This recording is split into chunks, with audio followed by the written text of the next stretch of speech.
امام دارمی رحمہ اللہ، یہ روایت دھیان سے سنیے گا میرے بھائیوں، امام دارمی رحمہ اللہ اپنی سنن میں روایت کرتے ہیں کہ جب جناب عبداللہ ابن مسعود رضی اللہ عنہ کوفہ میں تھے اور ان کے ساتھ وہاں پہ ابو موسیٰ اشعری بھی تھے، دونوں یہ صحابی ہیں رضی اللہ تعالی عنہما۔ ابو موسیٰ اشعری ایک رات صبح کی نماز سے پہلے عبداللہ ابن مسعود کے گھر کے باہر تشریف لائے۔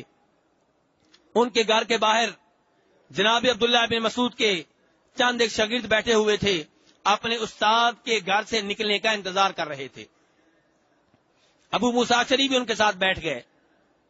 جب عبداللہ ابن مسعود باہر نکلے، ابو موسیٰ اشعری نے سلام دعا کی اور کہا ابو عبد الرحمن کنیت ہے کس کی؟ عبداللہ ابن مسعود کی۔ تو ابو موسیٰ اشعری کہنے لگے ابو عبد الرحمن، میں کوفہ کی مسجد میں گیا تھا، وہاں میں نے ایک نیا کام دیکھا ہے، وہاں پہ میں نے ایک نیا کام دیکھا ہے۔ اور آگے کہتے ہیں وَلَمْ أَرَ وَالْحَمْدُ لِلَّهِ إِلَّا خَيْرًا، لیکن میں اللہ کی حمد و ثنا بیان کرتا ہوں کہ وہ کام جو میں نے دیکھا ہے وہ نیا ضرور ہے لیکن اچھا کام ہے، خیر کا کام ہے۔ یہ کون کہہ رہے ہیں؟ صحابی ابو موسیٰ اشعری، جیسے صحابی کو مغالطہ لگ گیا، کہہ رہے ہیں کام نیا ہے لیکن کہتے ہیں کہ اچھا کام ہے۔ اس کام کی صفائی کون دے رہے ہیں؟ ابو موسیٰ اشعری۔ اب سنیے عبداللہ ابن مسعود نے کیا کہا۔ عبداللہ ابن مسعود نے کہا کہ وہ نیا کام کیا ہے؟ تو ابو موسیٰ اشعری نے بتایا کہ مسجد میں کچھ لوگ گروپ بنا کے بیٹھے ہوئے ہیں، دائرے بنا کے بیٹھے ہوئے ہیں، ہر گروپ کا ایک کمانڈر ہے، ایک امیر ہے۔ وہ امیر اپنے دائرے میں، اپنے حلقے میں، اپنے گروپ میں موجود لوگوں کو باری باری کہتا ہے کہ تم 100 دفعہ کہو لا الہ الا اللہ، پھر دوسرا کہے، پھر تیسرا کہے، پھر چوتھا کہے۔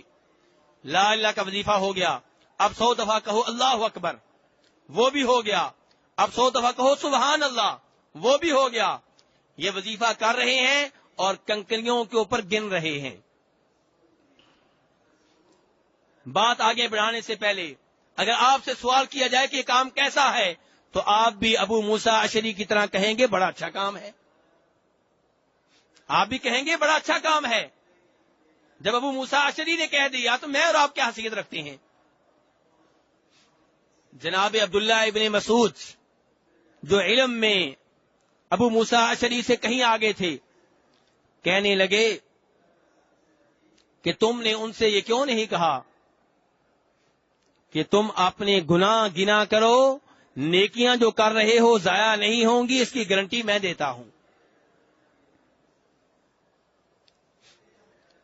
اس کے بعد عبداللہ ابن مسعود سب کے ساتھ چلے اور کوفہ کی مسجد میں آ گئے۔ یہ لوگ جو دائرے بنا کے بیٹھے ہوئے تھے ان کے اوپر کھڑے ہو گئے، ان کو غور سے دیکھنے لگے، دیکھتے رہے، پھر ان کو ڈانٹتے ہوئے کہا ما ھذا الذی اراکم تصنعون، یہ کیا کر رہے ہو؟ وہ آگے سے کہنے لگے ابو عبد الرحمن، ہم اللہ کی تسبیح بیان کر رہے ہیں، اللہ اکبر کا وظیفہ کر رہے ہیں، لا الہ کا وظیفہ کر رہے ہیں، اور اس وظیفے کو کنکریوں کے اوپر گن رہے ہیں۔ عبداللہ ابن مسعود نے ان کو شاباش نہیں دی، ان کی حوصلہ افزائی نہیں فرمائی، بلکہ اپنی ڈانٹ کو جاری رکھتے ہوئے کہا کہ اس ذات کی قسم جس کے ہاتھ میں میری جان ہے کہ ابھی تو اللہ کے رسول صلی اللہ علیہ وسلم کے برتن ٹوٹے نہیں ہیں، وہ لباس جو آپ استعمال کرتے رہے بوسیدہ نہیں ہوا، تم نے اتنی جلدی گمراہی کے راستے کو اپنا لیا ہے۔ وہ کہنے لگے ابو عبد الرحمن ما اردنا الا الخیر، اللہ کی قسم اٹھا کے کہتے ہیں ہماری نیت بری نہیں ہے، ہمارا ارادہ بڑا اچھا ہے۔ آج لوگ یہی کہتے ہیں 15 شعبان شب برات کو عبادت کا اہتمام کرنے والے، سبیلیں لگانے والے، 100 رکعتیں ادا کرنے والے، شبینہ پڑھنے والے، نماز تسبیح کا اہتمام کرنے والے، شب برات کو یہ کام کرنے والے کیا کہتے ہیں؟ ہماری نیت بڑی اچھی ہے۔ تو یہ آگے سے کیا کہہ رہے ہیں عبداللہ ابن مسعود سے کہ ما اردنا الا الخیر، ہمارا خیر کے علاوہ کوئی ارادہ نہیں ہے، نیک ارادہ ہے، اچھا ارادہ ہے۔ عبداللہ ابن مسعود نے فرمایا وَكَم مِّن مُّرِيدٍ لِلْخَيْرِ لَن يُصِيبَهُ، تمہارے جیسے کتنے ہی ایسے ہیں جن کی نیت بڑی اچھی ہوتی ہے، جن کا ارادہ بڑا اچھا ہوتا ہے، لیکن جو کام کر رہے ہوتے ہیں وہ کام اچھا نہیں ہوتا، وہ کام اچھا نہیں ہوتا۔ معلوم یہ ہوا کہ کوئی بھی نیکی آپ کریں اس میں دو چیزوں کا ہونا ضروری ہے۔ نمبر ایک، نیت آپ کی اچھی ہو، ریاکاری کا پروگرام نہ ہو، نیت آپ کی ٹھیک ہو، اور دوسرے نمبر پہ آپ کا وہ جو عمل آپ کر رہے ہیں اس کے اوپر جناب رسول اکرم صلی اللہ علیہ وسلم کی مہر لگی ہوئی ہو۔ جب ان لوگوں نے اپنی یہ صفائی دی کہ ہماری نیت بہت اچھی ہے، تو عبداللہ ابن مسعود نے جو آگے سے جواب دیا، میرے بھائیوں یہ جواب اپنے ذہن میں لکھ لیں، پھر آپ کبھی وہ کام نہیں کریں گے جو بدعت ہوگا۔ عبداللہ ابن مسعود نے فرمایا دیکھو تم دو حالتوں سے خالی نہیں ہو، تمہاری حالت دو حالتوں میں سے ایک ہے، وہ کیا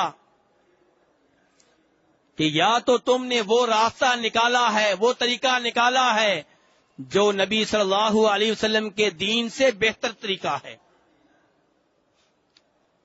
تم وہ راستہ وہ طریقہ نیکی کا نکالنے میں کامیاب ہو گیا ہو، تم وہ عبادت ایجاد کرنے میں کامیاب ہو گیا ہو جو اللہ کے رسول صلی اللہ علیہ وسلم نہیں دے کے گئے تھے، اور یا پھر تم نے آج گمراہی کا دروازہ کھول دیا ہے۔ اب وہ کیا جواب دیتے؟ یہ تو نہیں کہہ سکتے کہ ہم اللہ کے رسول سے زیادہ سیانے ہیں، آپ سے زیادہ سمجھدار ہیں، کہ عبادت کی جو بات اللہ کے رسول نے نہیں بتائی ہم بتا رہے ہیں۔ تو بات پھر ایک ہی تھی کہ گمراہی کا دروازہ کھول رہے تھے۔ اب میرے بھائیو آپ کہیں گے اس میں جرم کیا تھا؟ جرم کیا تھا؟ اللہ اکبر کہنا کوئی جرم تو نہیں ہے، لا الہ الا اللہ کہنا کوئی جرم تو نہیں ہے، سبحان اللہ کہنا بہت اچھی بات ہے، میں بھی مانتا ہوں اچھی بات ہے، لیکن ذکر اذکار کی محفل یوں قائم کرنا، نئے انداز میں گروپ بنا کے، ایک امیر بنا کے، پھر کنکریوں کے اوپر گرنے کا یہ اہتمام، یہ نیا طریقہ، یہ اللہ کے رسول نے نہیں سکھایا، یہ صحابہ کرام میں سے کسی صحابی نے نہیں کیا، اور جو کام اللہ کے رسول نے نہیں کیا، صحابہ کرام نے نہیں کیا، وہ دین نہیں ہو سکتا۔ اسی لیے کل میں نے گزارش کی تھی کہ ذکر کی محفلیں قائم ہوتی ہیں اور لوگ کیا کہتے ہیں؟